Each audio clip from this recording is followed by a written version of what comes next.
Hey guys, in this video we're going to take a look at how you can set the always on display to tap to show show always on the Samsung Galaxy S22 series.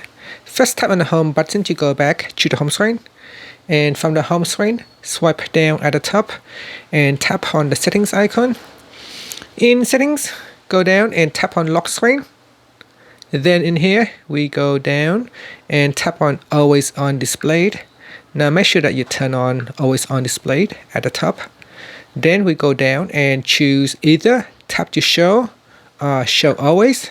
So if you choose tap to show, then on the lock screen you can just tap on it to show the always on displayed. It will stay on for a few seconds before it will automatically switch off.